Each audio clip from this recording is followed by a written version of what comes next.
Et c'est l'évangéliste Mario Massicotte qui vous souhaite la bienvenue à l'enregistrement de cette vidéo aujourd'hui de la série Code Zoé.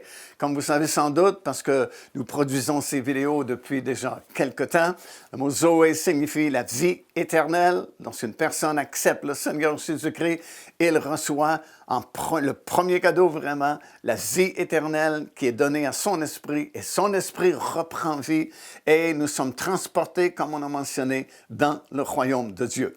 Bien, nous sommes en train de partager ensemble cette série qui a pour titre « La porte étroite ». Et on parle bien sûr de la porte du salut. Jésus lui-même a dit « Je suis la porte, et si quelqu'un entre par moi, il sera sauvé ».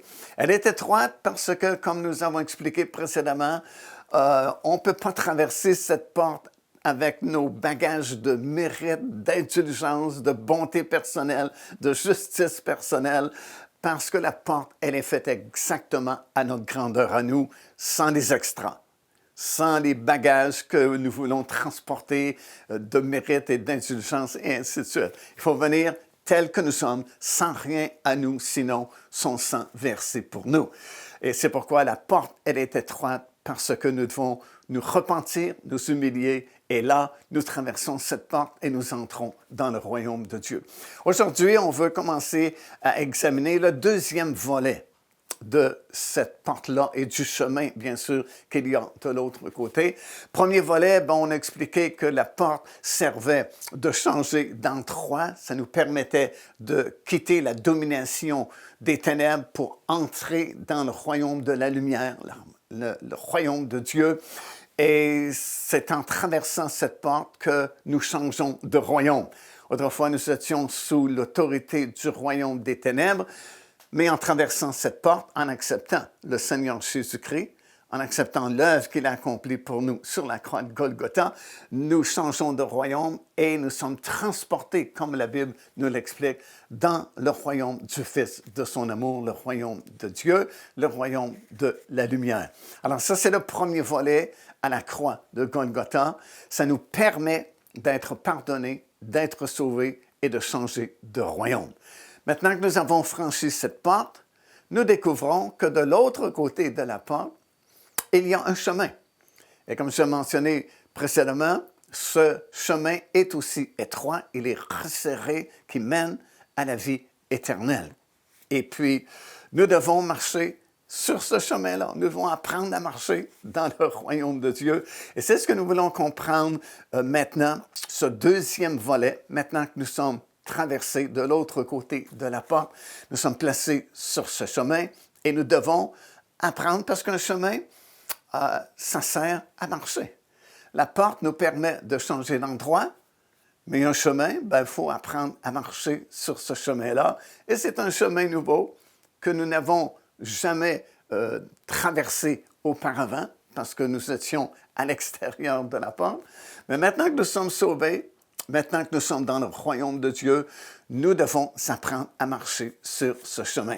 Et la raison pour laquelle il y a un chemin de l'autre côté, ça va nous permettre de vivre maintenant notre vie nouvelle, notre vie dans le Seigneur Jésus-Christ, victorieusement. Et la seule façon vraiment de vivre notre vie chrétienne victorieusement, c'est en regardant encore une fois à la croix de Golgotha et regardant bien sûr à l'œuvre qu'a accomplie le Seigneur sur cette croix.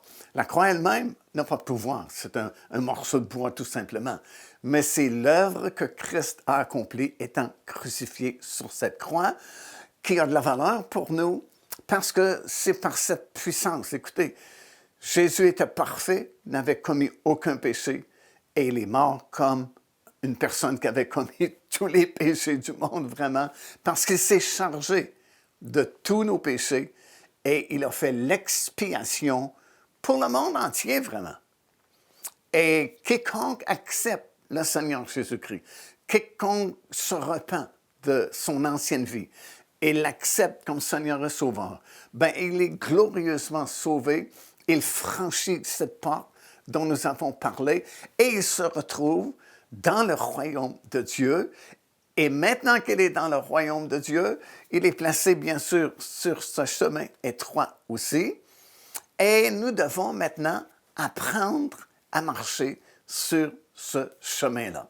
Et vraiment, il y a 5 termes que je veux rapidement voir avec vous dans ces capsules vidéo que nous produisons dans la série de Code Zoé.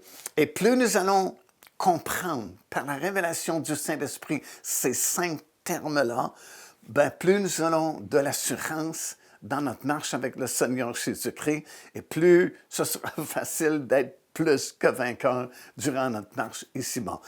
Les 5 termes qu'on veut étudier ensemble sont ceux-ci. On parle de substitution, on parle de justification, on va parler de sanctification, on va parler d'identification et finalement d'appropriation. Premier terme, c'est la substitution. Cela signifie tout simplement que quelqu'un a pris ma place. Il s'est substitué à moi. Parce que nous étions pécheurs, ben, nous étions destinés à la mort spirituelle. Et il fallait que quelqu'un puisse venir nous racheter de cette mort spirituelle-là. Ça prenait un être humain, mais ça prenait un être humain parfait. Un être humain qui n'avait jamais commis de péché. Et c'était impossible à trouver sur cette planète parce que tous les habitants de cette terre descendent du premier homme et de la première femme, Adam et Ève, et nous sommes tous nés avec une faible nature, une nature qui a été affaiblie par le péché de nos ancêtres. Et un jour ou l'autre, nous allons commettre des péchés parce que notre nature est faible. Et il n'y avait personne sur cette terre qui n'avait jamais commis de péché, parce que tous, comme j'ai mentionné, nous descendons de la même source d'Adam et Ève. Alors, il fallait que ce soit un homme parfait, sans péché, qui ne se trouvait pas sur la terre. Alors, c'est pourquoi Dieu s'est fait homme et il est venu sur cette planète. Et il a donné sa vie pour nous sur la croix de Golgotha. Il s'est substitué à nous.